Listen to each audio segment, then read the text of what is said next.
Irmãos, graça e paz, amém? Hoje nós vamos dar continuidade à nossa série de estudos sobre a Confissão de Fé de Westminster. E eu quero começar com uma oração. Então convido todos vocês a fecharem os olhos, se concentrarem no Deus da nossa salvação. Pai Santo bendito, mais uma vez estamos diante do Senhor para lhe agradecer pelas nossas vidas, lhe agradecer pelo ar que respiramos, e agradecer pela morte substitutiva de Jesus Cristo naquela cruz, que possibilitou que nós fôssemos reconciliados consigo. Nós clamamos, meu Pai, que o Senhor, através do seu Santo Espírito, possa falar agora aos nossos corações, possa abrir as nossas mentes, e que tudo quanto for dito aqui seja útil para a nossa vida diária. Nós oramos desde já agradecidos por tudo, no nome santo e precioso de Jesus. Amém. Teve uma aula que o pastor deu em que ele fez 8 perguntas. 8 perguntas. Eu errei 7 delas. Então eu quero começar aqui com uma pergunta para ninguém errar, tá? E ao longo da aula, se houver uma pergunta e que você acha que pode estar certa, responda, não tem problema. Né? Foi o que eu disse. Ele fez 8, eu errei 7. Então, a primeira pergunta. Considerando que nós vamos estudar o capítulo 20 da Confissão de Westminster, a pergunta é, no domingo passado nós estudamos o capítulo 19. É isso, o capítulo 19. Nós estudamos sobre a lei de Deus e hoje nós vamos estudar sobre liberdade cristã e liberdade de consciência. A liberdade cristã e liberdade de consciência, capítulo 20.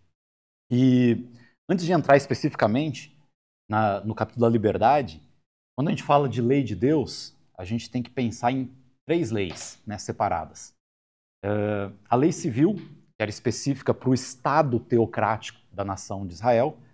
A lei cerimonial, que era aquela que apontava para Jesus Cristo, era aquela lei dos sacrifícios, né, do cumprimento das festas ou de participar das festas. E a lei moral, que permanece até hoje. Certo? A lei moral que é perfeita, cuja base, né, são os 10 mandamentos, ela permanece até hoje. Bom, dito isso, nós vamos entrar na liberdade cristã. Certo? E eu quero começar aqui com o parágrafo 1º do capítulo 20. Diz assim, a liberdade que Cristo, sob o Evangelho, comprou para os crentes, consiste em serem eles libertos da culpa do pecado, da ira condenatória de Deus e da maldição da lei moral. Então, nós somos libertos da culpa do pecado, da ira final, da ira vindoura e da maldição da lei moral. E aqui o interessante, que acho que vale a pena a gente frisar, é que Jesus comprou essa liberdade, ele pagou um preço por isso. Não fomos nós que conquistamos essa liberdade. Ela veio através do sofrimento e da morte de Jesus Cristo. Até porque, né, o salário de quem peca, qual que é? É a morte. Né? Se não fosse por Cristo, por Jesus, todos nós estaríamos perdidos, todos nós estaríamos mortos. E o ser livre aqui, né, é conseguir dizer não aos nossos próprios desejos, é conseguir dizer não a Satanás e é conseguir dizer não a esse sistema do mundo, certo? Então, dito isso, vamos lá, libertos da culpa do pecado. Que texto que pode nos balizar? É a nossa liberdade em Cristo, né? Sob o Evangelho foi comprado e nós somos libertos da culpa do pecado. Tito 2, capítulo 14. Tito 2, 14 diz o seguinte, o qual a si mesmo se deu por nós, a fim de remir-nos de toda iniquidade e purificar para si mesmo um povo exclusivamente seu, zeloso de boas obras. Então veja que Jesus Cristo ele se entregou por nós a fim de remir-nos, ou seja, a fim de nos libertar, a fim de nos resgatar, a fim de nos redimir. Jesus Cristo se entregou para que tudo isso acontecesse conosco. Então, nós não somos mais culpados do pecado. Mas nós ainda pecamos? Muito ou pouco? Mas antes de sermos cristãos, pecávamos mais, certo? Então, existe uma uma graduação aí em que quanto mais nós somos santificados, menos nós pecamos. Essa é a espera. É isso que cabe a cada um de nós, vamos dizer assim, né? Mas Cristo, ele se entregou por nós, morreu pelos nossos pecados, nos reconciliou com Deus, escolheu-nos para ser o seu povo, tá? E não é um povo qualquer, é um povo zeloso de boas obras. Vocês lembram qual que é o conceito de boas obras? Nós falamos alguns domingos atrás.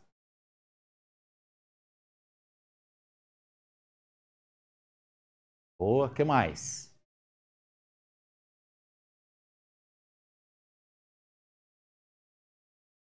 Boa. Então, tudo aquilo que está na palavra de Deus e que tem como finalidade última glorificar a Deus. É o conceito de boas obras. E quando não tem a finalidade de glorificar a Deus, nós vamos chamar isso aí de obras úteis. Exatamente. Obras úteis. Então, vamos pensar aqui num tribunal. Imagina que uma pessoa cometa o crime de homicídio, né, o assassinato. E ele vai para o tribunal, ele sabe que cometeu aquele crime, ele vai a julgamento, ele é julgado e a pena para aquele crime é a morte, pena de morte. E aí quando chega o veredito vem assim: você cometeu esse crime, mas alguém já morreu no seu lugar. Então você não é mais culpado desse crime. Então é basicamente essa a ideia aqui. Tá? Então nós cometemos pecado, o salário do pecado é a morte, mas Cristo morreu no nosso lugar, então nós não somos mais culpados desse crime. E isso, mais uma vez, foi comprado por Jesus Cristo. Não foi mérito nosso. A gente precisa ter isso muito enraizado no nosso coração. Não é mérito nosso, é mérito de Cristo. E não foi uma compra barata, né? Se a gente for pensar, né? Foi a vida de Cristo, né? Ele morreu por nós. Mas não apenas somos libertos da culpa do pecado, tá? Nós somos também libertos da ira condenatória de Deus, que se encontra aqui em 1 Tessalonicenses, capítulo 1, versículo 10, que diz o seguinte: e para aguardardes dos céus o seu Filho, a quem ele ressuscitou dentre os mortos, Jesus, que nos livra da ira vindoura. Meus irmãos, vai chegar um dia em que todos nós estaremos diante de um tribunal. Todos nós estaremos diante de Deus e seremos julgados. Os crentes, eles serão salvos. Os descrentes serão lançados no inferno, no lugar de tormento. Nós já falamos disso também tempo atrás. Então, hoje, quando Deus derrama a sua ira sobre este mundo, ele a derrama sempre permeado com misericórdia. Sempre com misericórdia. Mas chegará o dia em que essa ira será derramada sem misericórdia. E isso nós chamamos de ira condenatória de Deus, ou ira vindoura. Ou seja, a ira final. A partir daquele momento, a ira foi derramada e não tem mais escapatória. Ou é céu ou é inferno. Tá? Ou é estar com Deus eternamente ou apartado dele eternamente. Mas além de nós sermos libertos da culpa do pecado, sermos libertos dessa ira condenatória de Deus, nós também somos libertos da maldição da lei moral. Gálatas 3,13. Maldição da lei moral. Cristo nos resgatou da maldição da lei, fazendo-se ele próprio maldição em nosso lugar. Porque está escrito: maldito todo aquele que for pendurado em madeiro. Eu vou pedir para alguém aí que esteja com a Bíblia fácil, leia Deuteronômio 21, 23. Deuteronômio 21, 23. Quem for ler, leia com voz bem alta. 21, 23. 23.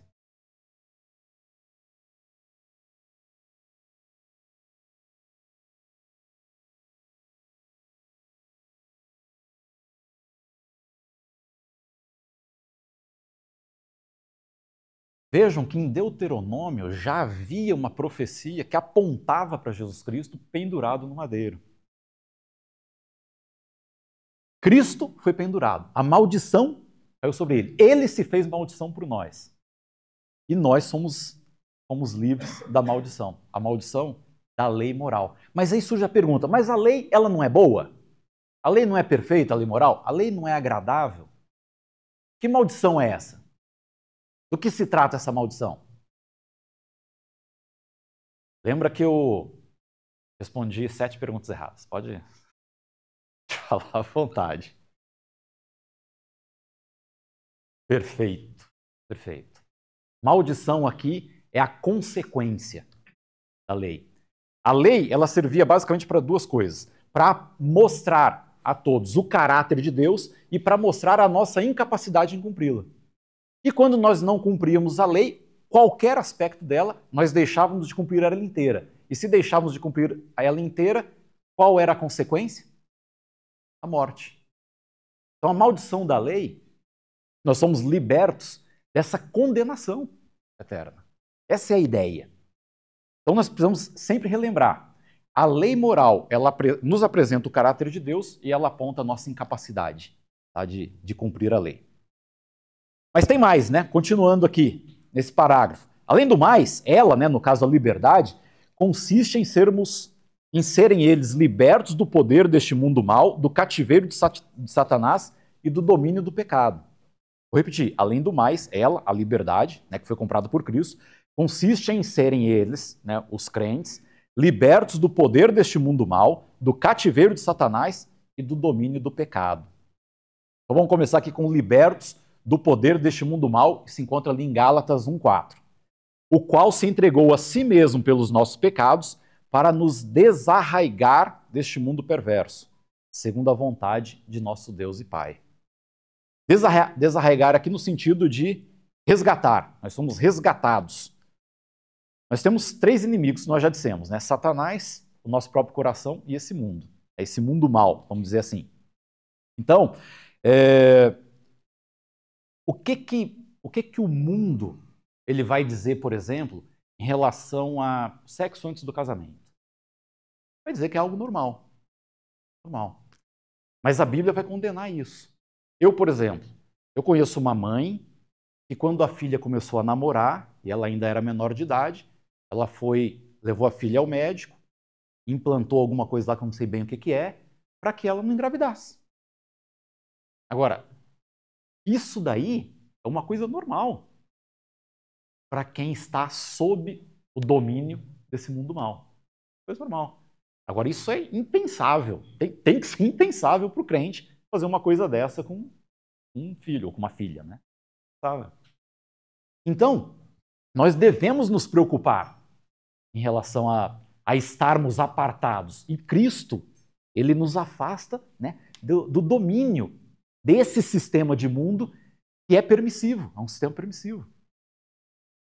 Vamos imaginar o seguinte, uma história em que dois garotos, né, nasceram mais ou menos na mesma época, no mesmo ano, cresceram juntos, brincaram juntos, atingiram a maioridade, começaram a ir para as festinhas, né, começaram a ter relacionamentos íntimos antes do casamento e tal. Aí, de repente, um deles se converte. E aí, a partir desse momento, ele deixa de fazer aquelas coisas que o outro fazia, o que ele também fazia. Certo? Aí a gente pensa, por que ele deixou de fazer? Porque ele foi liberto do domínio desse mundo. Enquanto o outro não, o outro continua aquilo que é o normal, aquilo que a sociedade entende como normal, como natural. Então nós somos libertos desse domínio do mundo. Nós conseguimos dizer não a essas coisas. Ah, mas ainda há deslizes? Sim. Estamos, né, como nós dissemos aqui, pecamos todo dia.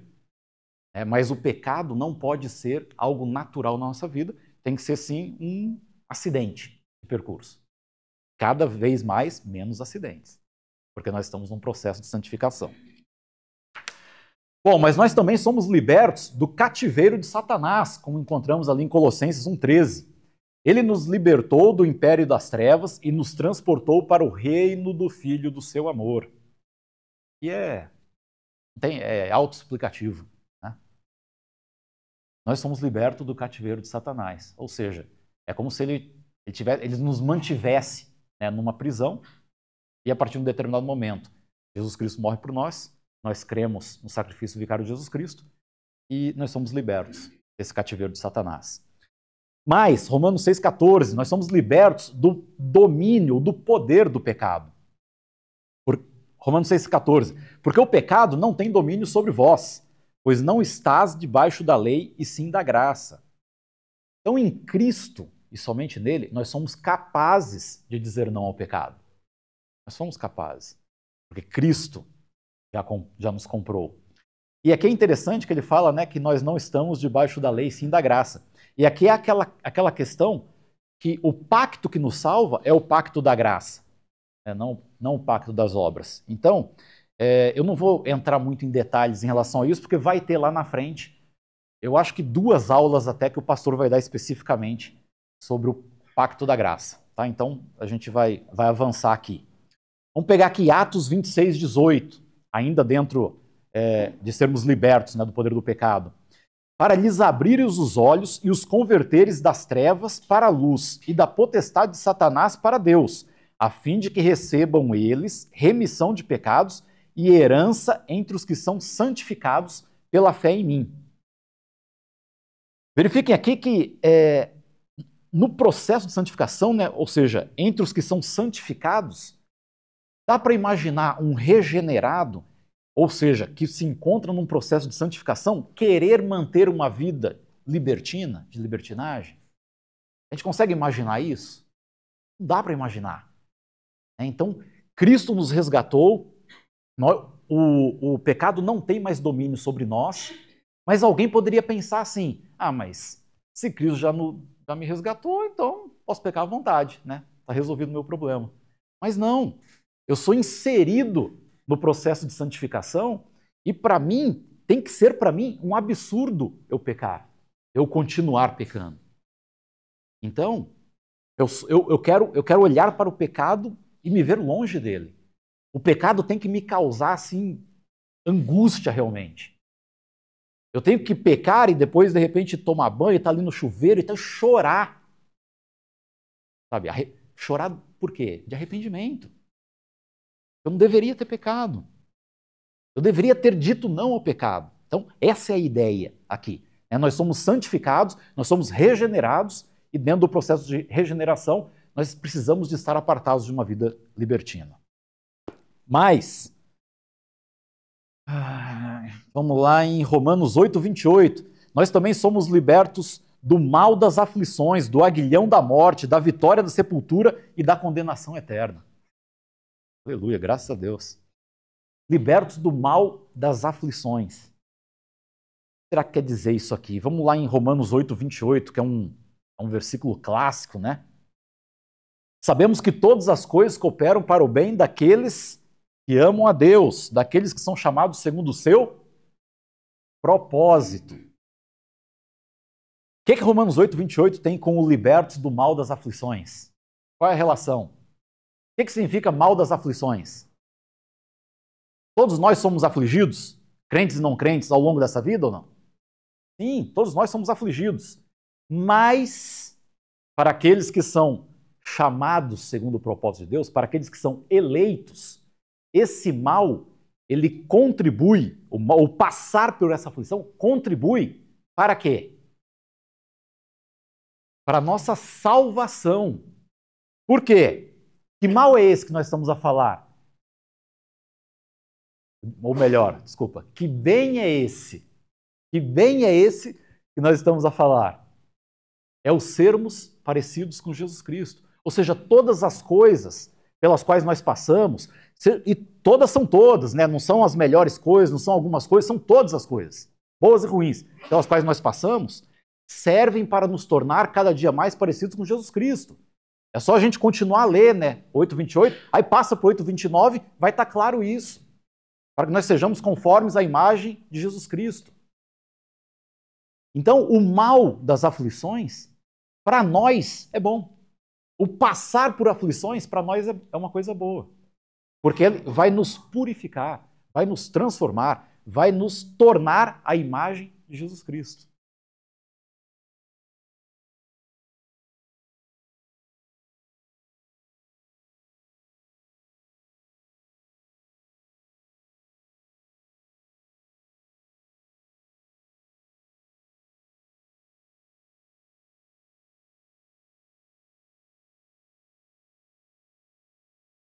É verdade. E pegando um gancho nessa fala da Ariadne, lá nos Salmos, nós vamos ter, né, um personagem que vai falar bem disso. Todos nós já ouvimos falar no mal de Alzheimer, né? Mas também tem o mal de Asaf. Isso. O mal de Asaf. Qual que era o mal de Asaf? Ele ficava olhando para o ímpio e percebendo que o ímpio tinha boa saúde, prosperava, fazia coisa errada e nada acontecia com ele e tal. É isso. Mas aí ele percebe, né, quando ele entra no templo, ele percebe quando ele entra no templo. Qual era o fim do ímpio? E qual é o fim do ímpio? A morte. A morte eterna. A eternidade longe de Deus. Essa questão do contentamento é muito boa, realmente. Continuando, Romanos 8:1 vai falar que nós somos também libertos da condenação eterna. Agora, pois, já nenhuma condenação há para os que estão em Cristo Jesus. Também autoexplicativo. Nenhuma condenação há para os que estão em Cristo Jesus.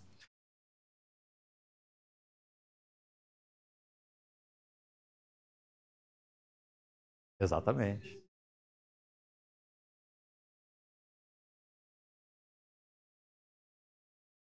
Para o nosso bem.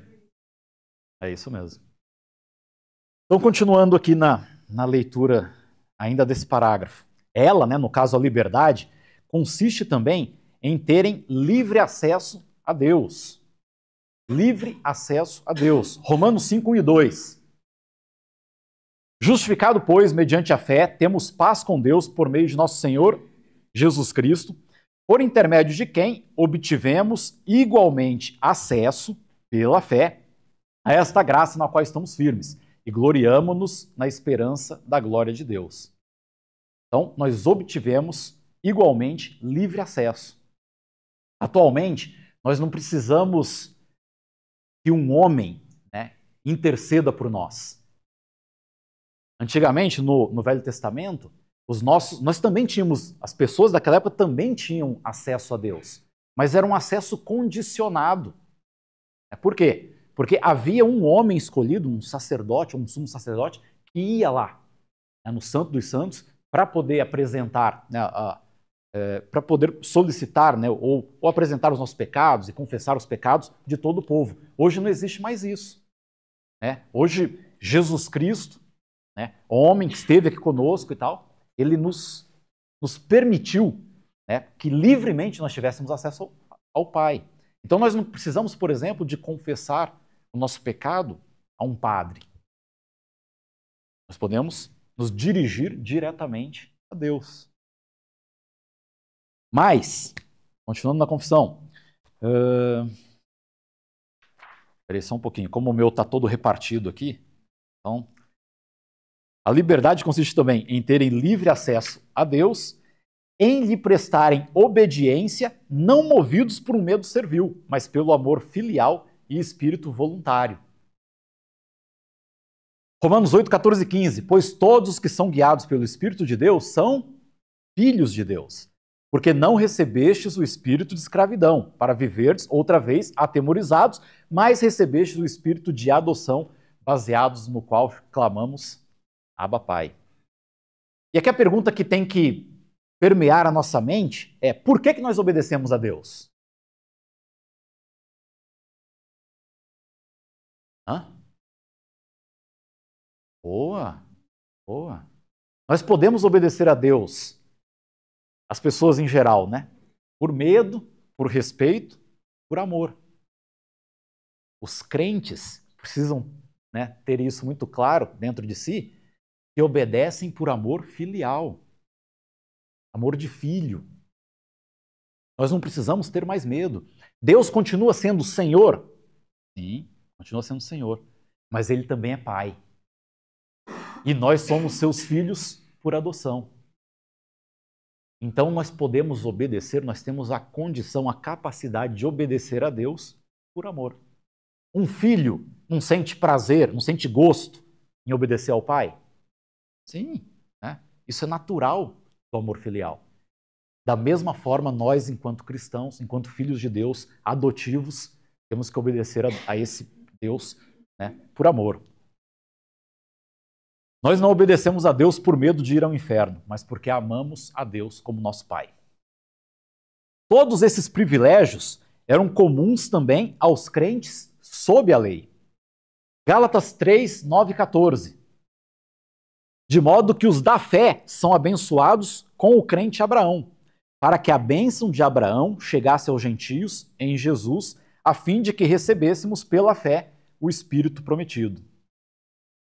Às vezes nós pensamos que quem vivia debaixo da lei, lá no Velho Testamento, ele não tinha esse privilégio.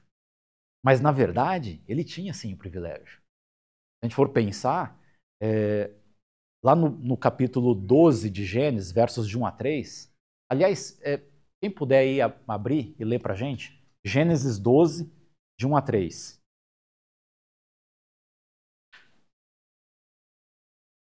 Bem alto. Gênesis capítulo 12, versos de 1 a 3.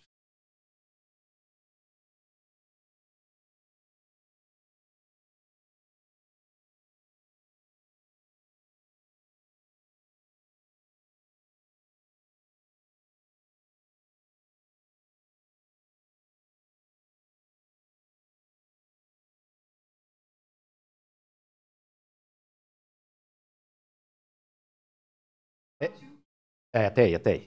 De 1 a 3.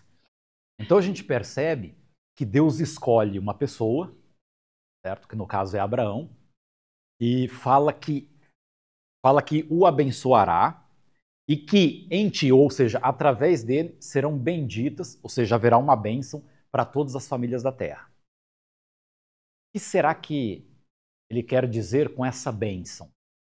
O que Moisés, quando escreveu esses versículos, inspirado por Deus, claro, o que ele quis dizer com setor uma bênção e todas as famílias da terra serão abençoadas?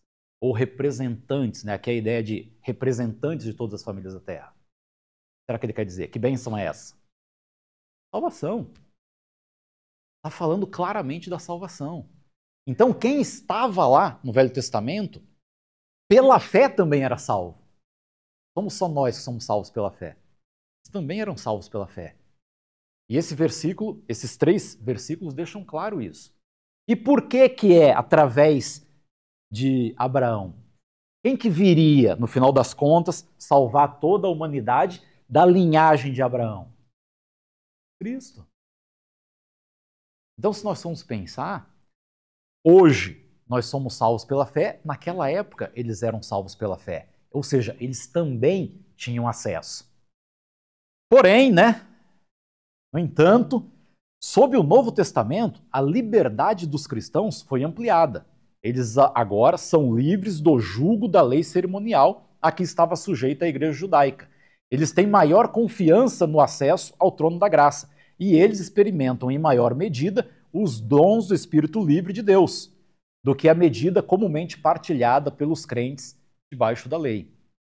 Então, eles também eram abençoados, assim como nós somos, mas nós temos um livre acesso, nós temos um pouco mais de acesso, vamos colocar assim, Em Hebreus 4, versos 14 a 16, diz o seguinte: tendo, pois, a Jesus, o Filho de Deus, como grande sumo sacerdote que penetrou os céus, conservemos firmes a nossa confissão, porque não temos sumo sacerdote que não possa compadecer-se das nossas fraquezas. Antes, foi ele tentado em todas as coisas, a nossa semelhança, mas sem pecado.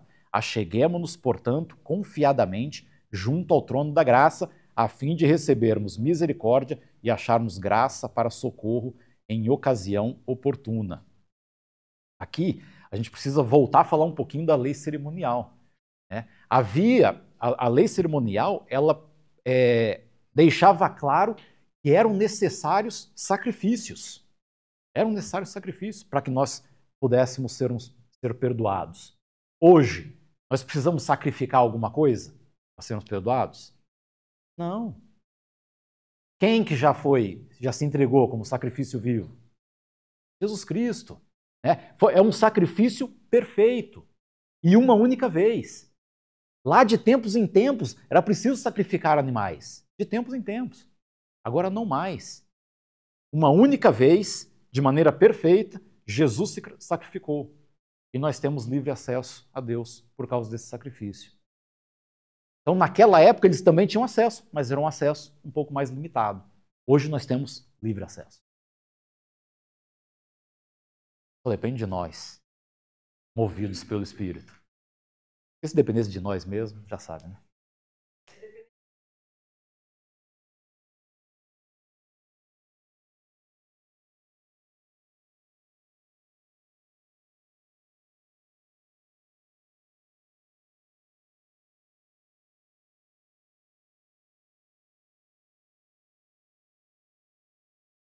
É isso.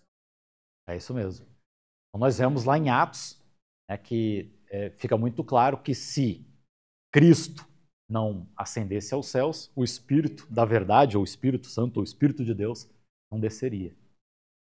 E hoje, ele não só já está aqui, como mora no nosso coração, faz morar no nosso coração. Vamos lá. Até aqui, alguma dúvida? Algum comentário? Complemento?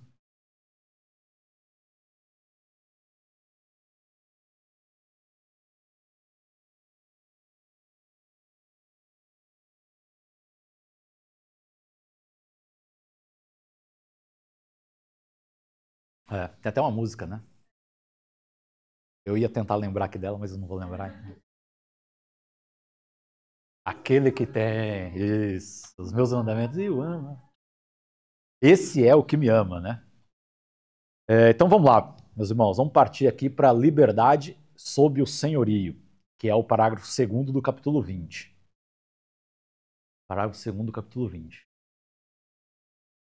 Só Deus é senhor da consciência. Só Deus é senhor da consciência. E a primeira pergunta que deve vir à nossa mente: por quê? Só Ele é senhor da nossa consciência. Vou dar uma dica, hein? Porque alguém nos comprou. Hã? Porque só Deus é senhor da nossa consciência? Porque ela foi comprada por Jesus Cristo na cruz. Né? Não fomos nós que a conquistamos. E Cristo comprou, né, com seu próprio sangue a nossa liberdade. Né? Então, já que ele comprou, ele reivindica senhorio sobre nossa consciência. Tiago 4,12 diz assim: um só legislador e juiz, aquele que pode salvar e fazer perecer. Tu, porém, quem és que julgas o próximo? Na realidade, aqui a gente precisa pensar que só Deus é legislador, ou seja, só Ele cria as leis, elabora as leis, e só Ele julga essa lei que Ele mesmo fez. E por que tem aqui na segunda parte, né, tu, porém, quem és que julga o próximo? Aqui seria como se tivesse sendo condenado todo aquele que acrescenta alguma coisa à lei. Que é o que os fariseus faziam. Os fariseus, eles tiveram assim, uma grande ascensão no período interbíblico, né, entre o Velho e o Novo Testamento. E ali eles começaram a terem zelo pela lei do Senhor, porque eles enxergavam que estava tudo meio que sendo contaminado.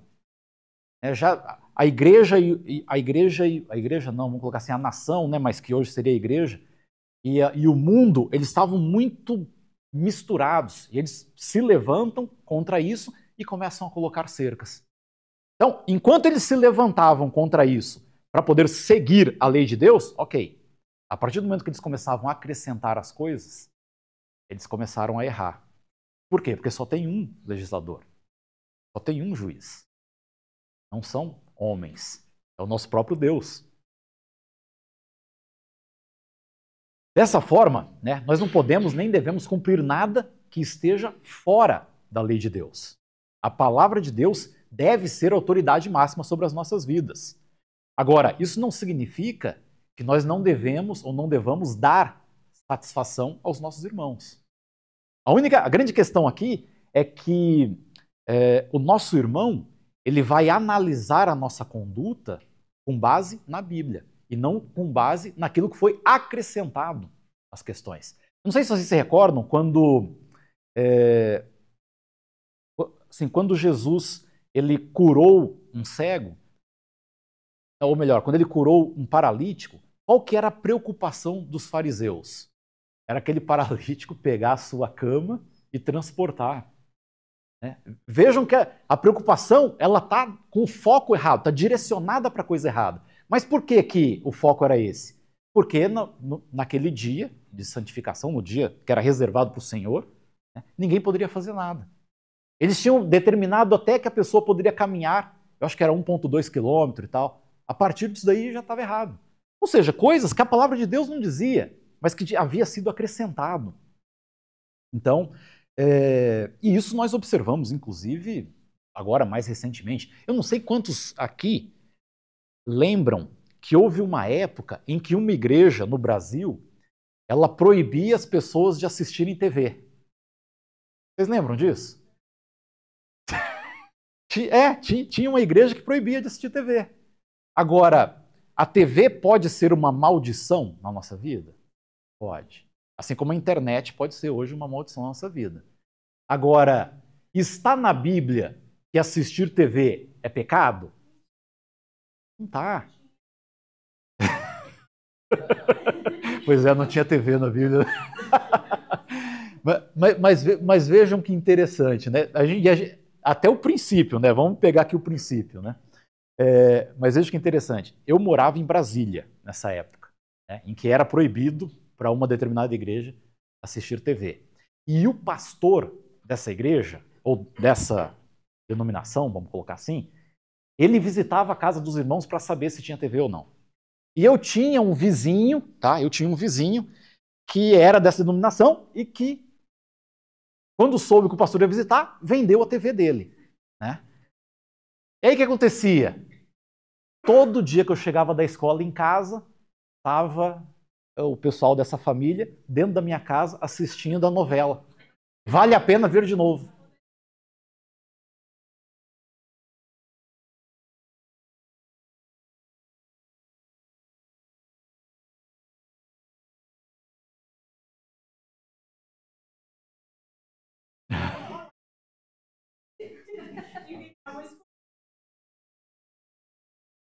É. Esse que é o detalhe, né? Acabava uma e começava outra e a ação, né, era a mesma, né? Ou seja, o assistir novela estava enraizado. Mas enfim, acontecia isso, né? E eu ficava. E lá na minha casa, por exemplo, a TV ficava no meu quarto, né? Não tinha, só tinha uma TV em casa e ela estava no meu quarto. E assim, eu ia entrar no quarto e várias pessoas sentadas na minha cama assistindo TV. Mas enfim, vamos continuar aqui, né? E a deixou, né, no caso a consciência, livre das doutrinas e dos mandamentos humanos, que são, em qualquer coisa, contrários à palavra dele, ou que, em fé ou de culto, estejam fora dela. Então, nós temos a liberdade de consciência de não precisarmos cumprir aquilo que a palavra de Deus não diz que nós devemos cumprir. Deu para entender? Então, nós só somos obrigados a cumprir aquilo que a palavra de Deus nos obriga a cumprir. Tá? Então, seria dentro disso. Atos 4,19. Mas Pedro e João lhes responderam: julgai se é justo diante de Deus ouvir-vos antes a vós, outros, do que a Deus.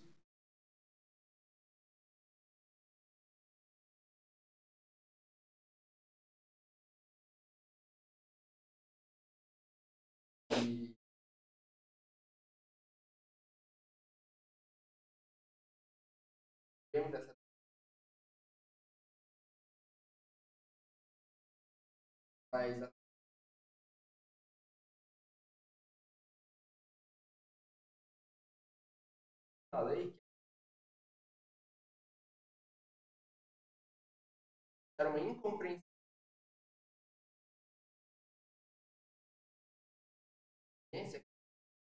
da lei.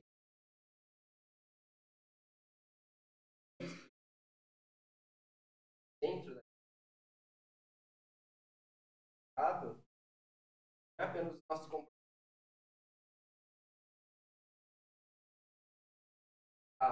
paradas do essas leis, não pode assistir lá dentro.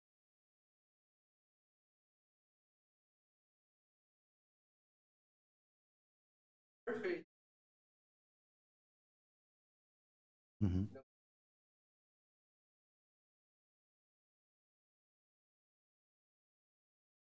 Eu, por exemplo,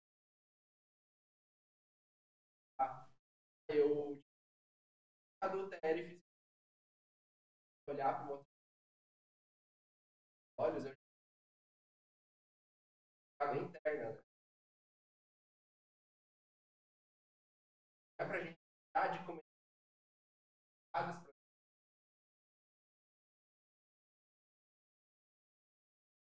a procurar matar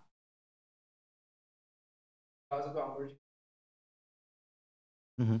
E pegando um gancho nisso que o presbítero Lucas disse, se nós formos pensar, Jesus Cristo, ele não só cumpriu a lei, como ele ressignificou, né? Ele potencializou. Se a lei dizia que nós não devemos matar, ele disse, se você já matou no seu coração, já pecou. Né? Se você só olhar para uma mulher, né, com desejo, você já pecou. Então, assim, ele acaba por deixar mais claro a nossa insuficiência em cumprir a lei. Ou seja, a coisa vai mais além do que a letra da lei. O espírito da lei é diferente. Mas vamos lá.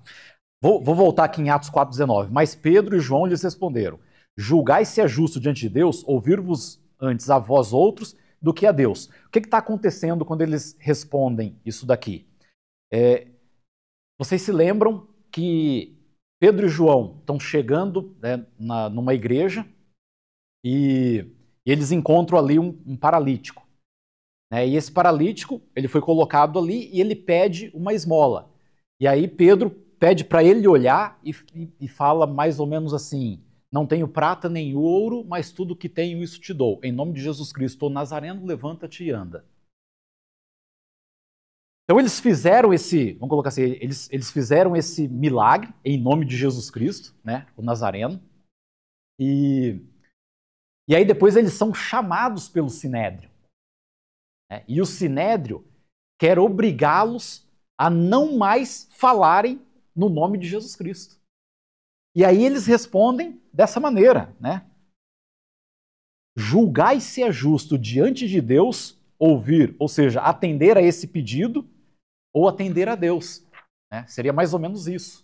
Será que é válido realmente eu ouvir isso que vocês estão me pedindo para fazer, eu dar atenção, eu cumprir isso que vocês estão pedindo diante de Deus? A verdade é que não era. Se eles tivessem que optar por alguma coisa, eles iriam optar por seguir quem? Os fariseus, o Sinédrio ou a Deus? Deus. Deus. A última palavra será sempre do Senhor. Atos 5:29. Então Pedro e os demais apóstolos afirmaram: antes importa obedecer a Deus do que a homens. Mas vamos lá, continuando na leitura do parágrafo 2º. Assim, qualquer um que creia em tais doutrinas ou obedeça a tais mandamentos por motivo de consciência, trai a verdadeira liberdade de consciência. Gálatas 1:10. Porventura, procuro eu agora o favor dos homens ou de Deus? Ou procuro agradar a homens? Se agradasse ainda a homens, não seria servo de Cristo. Ou seja, quando nós nos tornamos servos de Cristo, o nosso foco é aquilo que Deus determina para nós, é aquilo que está escrito nas Escrituras. É aquilo que Jesus Cristo espera de nós. Nosso foco vai ser esse. A nossa vida tem que ser apontada para isso. Exigir para eles fé implícita e obediência cega e absoluta é destruir a liberdade de consciência e a própria razão. Aí eu volto a falar dos fariseus. Né? Os fariseus, eles criaram várias cercas, várias regrinhas de conduta para a vida inteira da população que nem eles mesmos conseguiam cumprir. Essa é a verdade. Então, havia aqui uma questão de hipocrisia. Né? Por isso que várias vezes os fariseus são chamados de hipócritas. Vamos ver aqui Atos 17:11.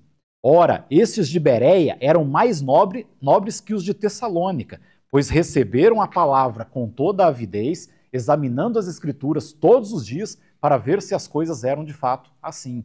Esse relato de Lucas ele é interessante porque ele conta a história de Paulo e Silas, que são enviados para Bereia, e lá chegando à sinagoga judaica, eles começam a pregar. E os irmãos, eles estavam de coração aberto para receber a pregação, mas consultavam diariamente para ver se as coisas eram realmente daquele jeito.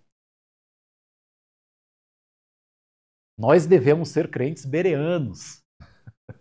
Nós devemos consultar. Vamos passar para o próximo, que eu estou vendo ali que o tempo está correndo. Liberdade e os limites bíblicos. Aqui a gente entra no parágrafo 3º do capítulo 20. Pois não? Claro.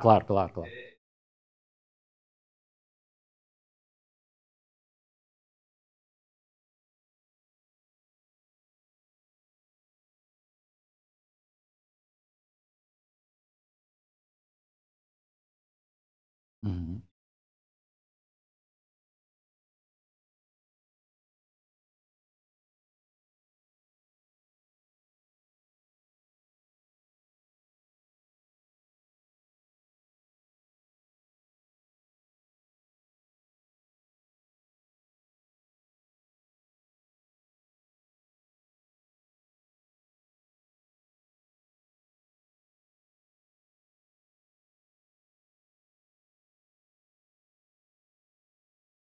Sim.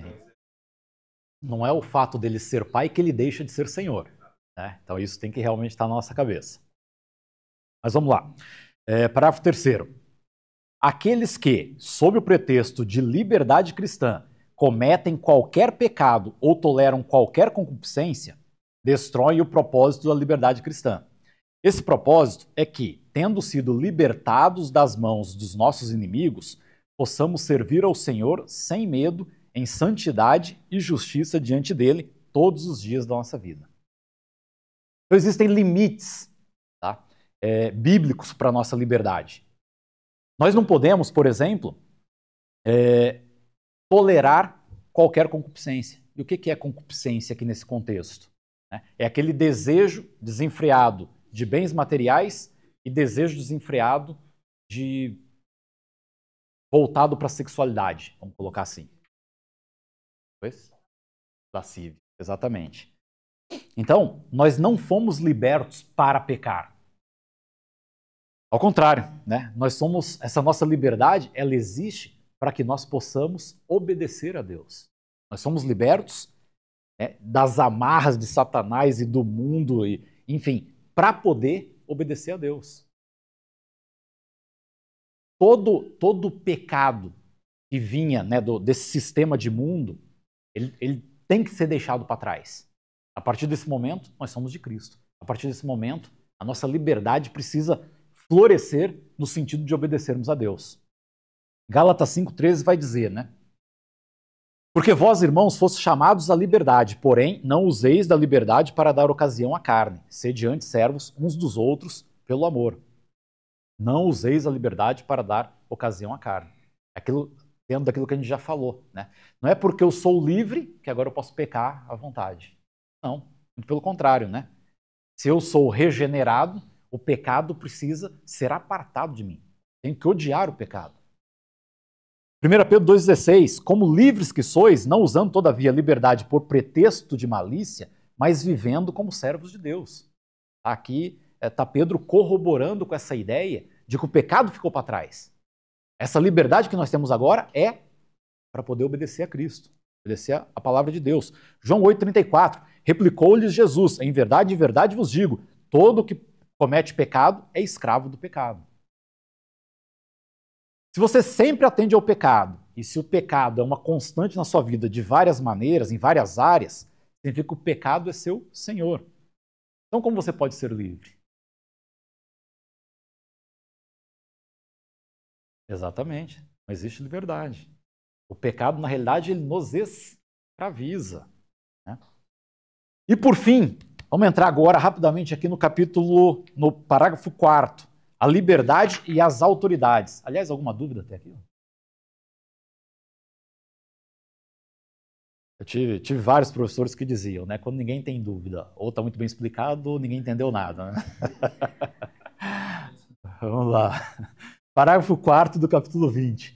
Visto que os poderes que Deus ordenou e a liberdade que Cristo comprou não foram por Deus designados para destruir, mas para que mutuamente nos apoiemos e preservemos uns aos outros, aqueles que, sob pretexto de liberdade cristã, se opõem a qualquer poder legítimo ou qualquer exercício legítimo dele, seja civil ou religioso, resistem ao mandamento de Deus. 1 Pedro 2, 13 e 14. Sujeitai-vos a toda instituição humana por causa do Senhor, quer seja ao rei, como soberano, quer às autoridades, como enviadas por ele, tanto para castigo dos malfeitores, como para louvor dos que praticam o bem. Uma vez que nós somos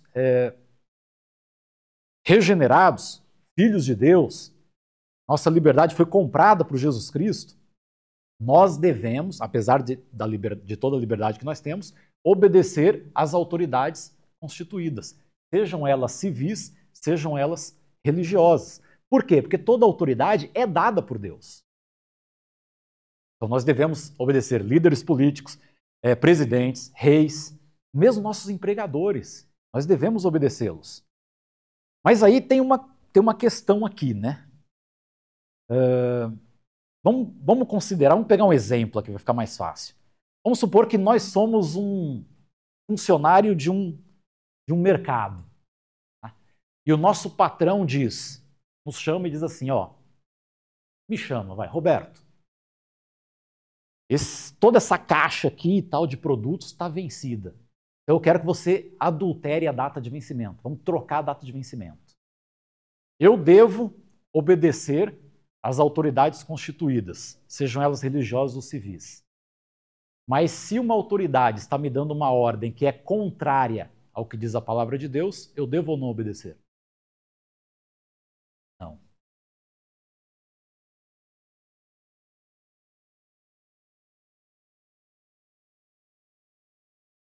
Duas aí sendo quebradas. No militarismo, aproveitar aqui o nosso coronel, né? 2 coronéis nós temos aqui. No militarismo, ordem absurda se cumpre, não se cumpre. Ordem absurda não se cumpre. Ou seja, ordem ilegal se cumpre. Agora é difícil, né? A gente está numa situação ali de submissão, né? Nós temos medo de perdermos o emprego, tudo. Mas a verdade é que a palavra de Deus, ela precisa necessariamente ser a última palavra na nossa vida. Hebreus 13, 17. Obedecei aos vossos guias e sede submissos para com eles, pois velam por nossa alma, como quem deve prestar contas, para que façam isso com alegria e não gemendo, porque isso não aproveita a vós outros. Quando o conselho da igreja, né, que foi votado, né, pela vontade de Deus, né, aquelas pessoas são eleitas, quando o conselho da igreja toma uma decisão e o irmão não concorda. Isso acontece ou não? Muito. Nós sempre achamos, né, que a ideia que nós temos daquele ponto é melhor do que aquela que foi tomada, né, pelo conselho da igreja. Assim como normalmente nós falamos, eu acho que a confissão de fé deu uma vacilada aqui. Né? Aliás, é interessante como uma vez eu fiz esse comentário com o Lucas, e ele falou assim, irmão, esse pessoal, esses teólogos se reuniram aí por tantos anos, né? Gente top e tal. Será que eles erraram e nós é que estamos certos? Não, né? Não, né? Então, enfim, né? Eu acho que você nem lembra disso, né? Mas você me disse isso ficou na minha cabeça, eu falei, poxa, realmente, né? Né? Você junta as melhores cabeças daquela época, se reúne durante anos numa abadia, discutem, escrevem, e somos nós que estamos certos. O que eles escreveram está errado. É a nossa... Exatamente, é isso mesmo. É improvável, Aliás, sabe o que é interessante? É que no capítulo 20 tem uma correção. Tem uma correção. Em 1800 e pouco e tal, nos Estados Unidos houve uma alteração. Então, quando nós pegamos o capítulo 20 da confissão, tem o original, a alteração de 1800 e pouco, e a moderna, que é essa que nós estamos lendo e tratando aqui. Então houve uma alteração. Eu confesso que não me recordo agora qual foi exatamente, mas teve, e vocês podem cobrar isso aí do pastor na próxima aula. Né? Ele assiste, né? Então já estou dando o recado.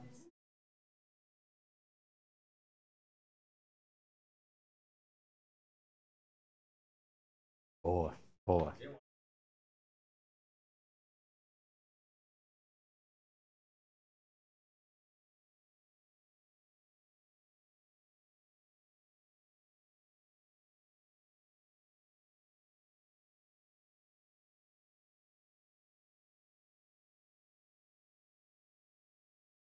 Boa.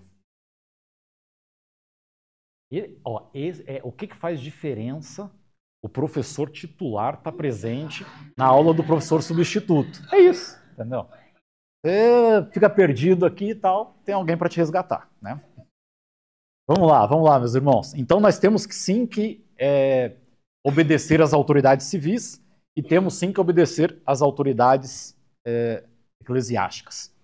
Então, continuando, aqueles que declaram opiniões ou mantêm práticas contrárias à luz da natureza ou aos reconhecidos princípios do cristianismo, sejam concernentes à fé, ao culto ou ao procedimento, ou ao poder da piedade, ou aqueles que são culpados de tais opiniões ou práticas errôneas por sua própria natureza ou pelo modo de publicá-las e mantê-las, são destruidores da paz externa da igreja e da ordem que Cristo estabeleceu nela, podendo legalmente ser responsabilizados e processados, vindo a sofrer as censuras eclesiásticas.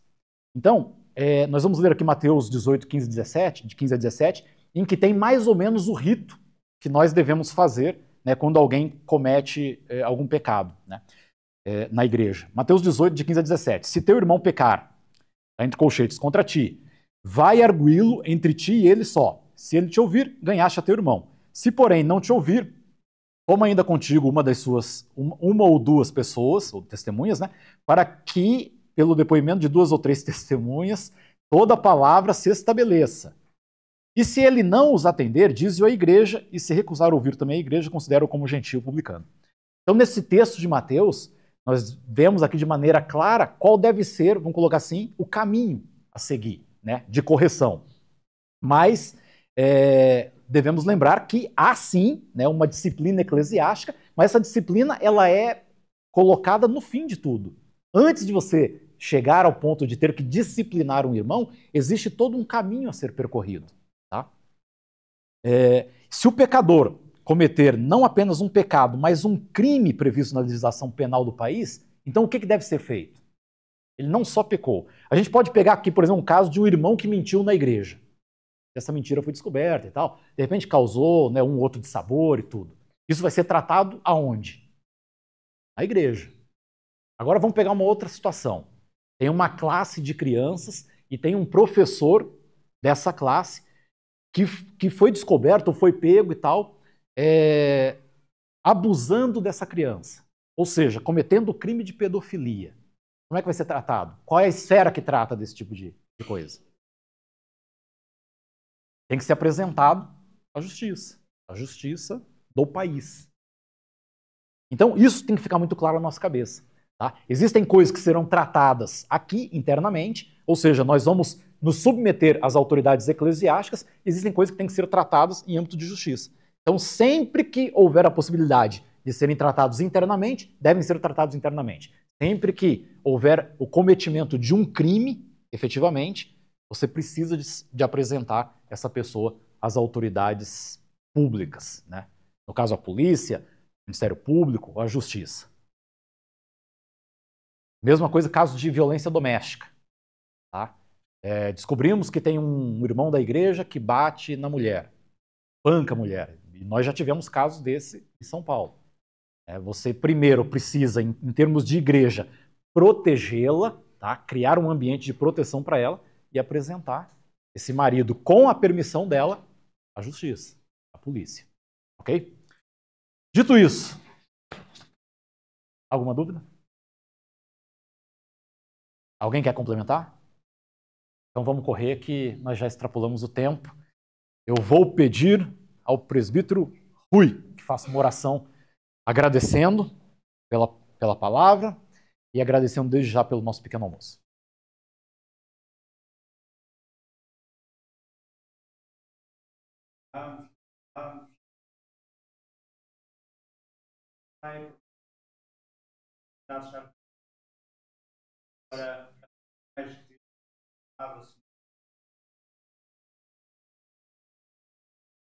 Pai, tudo para a nossa nós nos andemos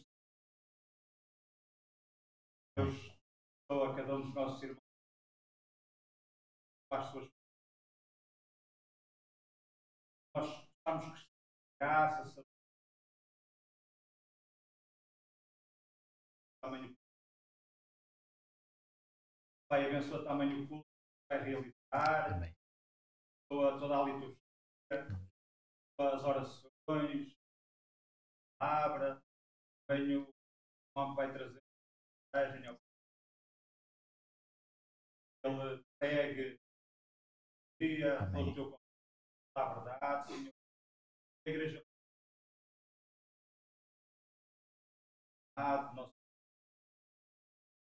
nós oramos. Amém, amém, meus irmãos. Então lembre-se, hein? 10h26.